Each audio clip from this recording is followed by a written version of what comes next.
আসসালামু আলাইকুম দর্শক। পড়ছে হাটহাজারী, উত্তাল চট্টগ্রাম, জারি করা হচ্ছে 144। প্রশাসনের পক্ষ থেকে বিভিন্ন তথ্যে আমরা জানতে পারলাম এর পিছনের একটা কারণ রয়েছে। আরিয়ান নামে একজন যুবক, আমরা জানি যে গতকাল চট্টগ্রাম হাটহাজারীতে তুমুল বিক্ষোভ হয়েছে এবং চট্টগ্রাম হাটহাজারীর শিক্ষার্থীরা তারা বিভিন্নভাবে টায়ার পুড়িয়ে বিক্ষোভ আন্দোলন করেছে এবং চট্টগ্রামের পুরা রাস্তাটাকে তারা ব্লক করে দিয়েছে। গতকালকে জশ্নে জৌলুসের একটা গাড়ি বহর যায়, সেই গাড়ির বহরকে কেন্দ্র করে আরিয়ান নামে একটা যুবক তিনি একটা আপত্তিকর ভিডিও পোস্ট করেন এবং সেই ভিডিওটা করা হয় চট্টগ্রামের যে বড় মসজিদ আছে সেই মসজিদের সামনে। এবং সেই আপত্তিকর ভিডিও ধারণ করে তিনি এই ভিডিওটা সোশ্যাল মিডিয়াতে পোস্ট করে দেন। পোস্ট করার সাথে সাথে সেটা সামাজিক যোগাযোগ মাধ্যমে ছড়িয়ে পড়ে। এরপরেই কওমি মাদ্রাসার যারা শিক্ষার্থী ছিল তারা এর তুমুল প্রতিবাদ করে এবং তারা বিক্ষোভ করে, টায়ার পোড়ায়, তারপর হচ্ছে তারা রাস্তাটাকে ব্লক করে দেয়। এরপরে প্রশাসনের সহায়তায় র্যাব, সেনাবাহিনী, পুলিশ, স্থানীয় প্রশাসন সবাই মিলে সেটাকে নিয়ন্ত্রণ আনে এবং সেখানে 144 দ্বারা জারি করে। ইতিমধ্যে 2 জন মারা গেছে, সেটা হয়তোবা এই জনতার পায়ে পিছতে পড়ে মারা গেছেন এবং সেখানে আরও কয়েকজন হতাহত হয়েছে। তো এরপরে প্রশাসন যখন 144 দ্বারা জারি করে তার আগেই সেখানকার যারা হাটহাজারীর যে শিক্ষক, প্রধান শিক্ষক, তিনি মাইকিং করেন এবং হাটহাজারীর যারা স্টুডেন্ট আছে তাদেরকে তারা মাদ্রাসায় ফিরে আসতে বলেন। তারা মাদ্রাসায় ফিরে আসে। এরপরে তারা কওমি মাদ্রাসার সামনে হাটহাজারী সেখানে তারা অবস্থান করে। অপরদিকে সুন্নি মুসলিম যারা আছে তারাও সেই চট্টগ্রামের আরেকটা পাশে তারা অবস্থান করে। এই নিয়ে আসলে দুই পক্ষের মধ্যে একটা উত্তেজনা ক্রিয়েট হয়েছে। এর থেকেই দাবানল ছড়িয়ে পড়েছে এবং সেখানে এই ধরনের একটা পরিস্থিতি সৃষ্টি হয়েছে। তো এখন হচ্ছে যে আসলে এই ধরনের ঘটনাগুলো খুবই ন্যাক্কারজনক, কারণ এদের কাজে আসলে বিশৃঙ্খল সৃষ্টি করা। এই আরিয়ান নামক যে যুবকগুলো আছে তিনি কেন একটা মসজিদের সামনে, মন্দিরের সামনে কিংবা অন্য কোনো ধর্মীয় মন্ত্রণালয়ের সামনে বা এবাদতখানার সামনে তারা কেন এই ধরনের কার্যক্রমগুলো করবে? এটা অবশ্যই উদ্দেশ্য প্রণোদিত।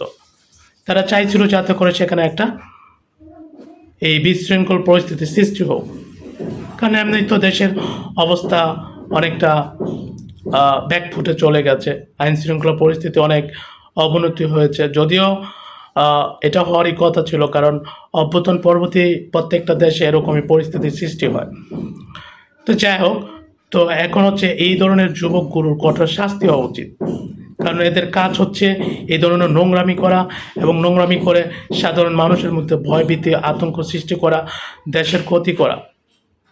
ঠিক আছে, তো এই ধরনের যুবকগুলো আসলেই এরা সমাজের জন্য, দেশের জন্য, হ্যাঁ, তারপর হচ্ছে নিজের পরিবারের জন্য এরা বিপজ্জনক। ঠিক আছে, কেন আমাদের এই কাজগুলো করতে হবে যে আমরা ধর্ম মন্ত্রণালয়গুলোর সামনে যে কিংবা ধর্মীয় উপাসনালয়গুলোর সামনে যে আমরা এই ধরনের আপত্তিকর ভিডিও আমরা কেন করব? তার কঠিন থেকে কঠোর শাস্তি হওয়া উচিত। এবং এই যে 2 জন যে মারা গেল, এই 2 জনের মৃত্যুর দায় তার গায়ে চাপাই দিয়া তাকে কঠোর শাস্তি দেওয়া উচিত। আর আরেকটা কথা হচ্ছে যেটা যে আমরা যারা সাধারণ শিক্ষার্থী আছি, মাদ্রাসা হোক, স্কুল হোক, আমাদের বিষয়টাকে প্রশাসনের সাহায্য নেওয়া উচিত। আমরা একটা জিনিস ছড়াই গেলে আগে প্রশাসনের সাহায্য নেব। প্রশাসন যদি সেটাকে সমাধান না করতে পারে তারপরে আমরা স্টেপ নেব।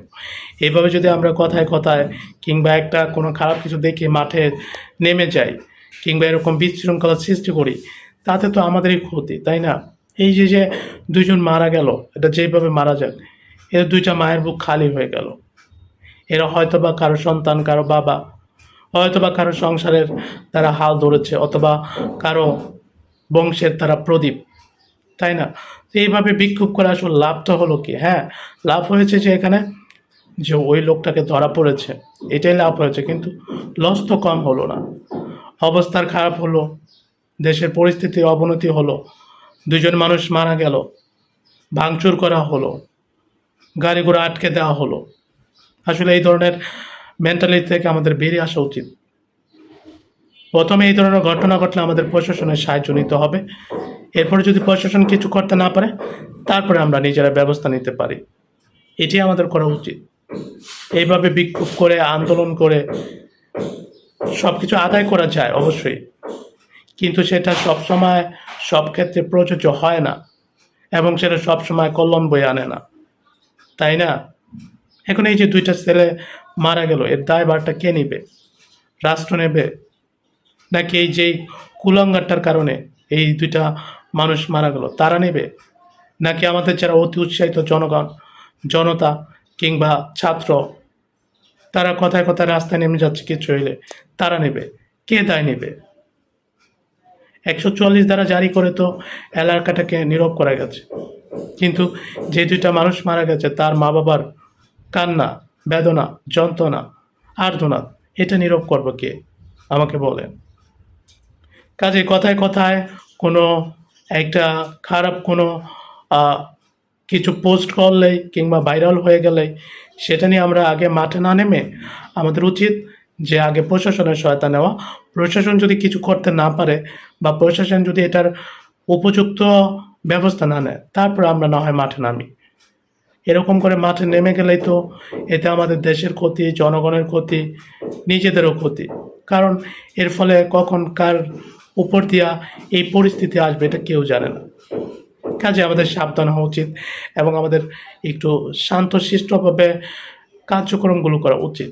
এরকম করে আমরা যদি পাঞ্জাবি পায়জামা পরে আমরা যখন মাঠে নামি, এতে আমাদের দেশের যে মুসলিমদের কিংবা আন্তর্জাতিক অঙ্গনে মুসলিমদের যে একটা ভাবমূর্তি আছে, ঠিক আছে, এমনি তো তারা আমাদের দাড়ি টুপি থাকলেই আমাদের জঙ্গি বইলা সম্বোধন করে। এর ফলে আমাদের দেশটা আরও বেশি জঙ্গিবাদ এরকম তারা আরও বেশি প্রতিধ্বনি শুরু করবে এবং আমাদেরকে ব্লেম দিবে। কাজে আমরা একটু কাজকর্মগুলো করলে ভেবে চিন্তে করতে হবে। যখন তখন যদি আমরা নেমে যাই তাহলে কোনো লাভ হবে না। আগে প্রশাসনের সাহায্য নিতে হবে, তারপরে আমরা যদি তারা ব্যবস্থা না নেয় তখন আমরা এই রাস্তায় নেমে যাব। তো আশা করি যারা আমরা সাধারণ মানুষ আছি আমাদের অবশ্যই সচেতন হওয়া উচিত এবং আমরা ভবিষ্যতে সচেতন থাকব। এইটাই সবার কাছে আমার প্রত্যাশা। এরকম যেন আর কারো মায়ের বুক খালি না হয়, ঠিক আছে? কোনোভাবে যেন দেশের পরিস্থিতি অবনতি না হয়, এদিকে আমাদের লক্ষ্য রাখতে হবে। তো ভালো থাকবেন। আল্লাহ হাফেজ। আসসালামু আলাইকুম।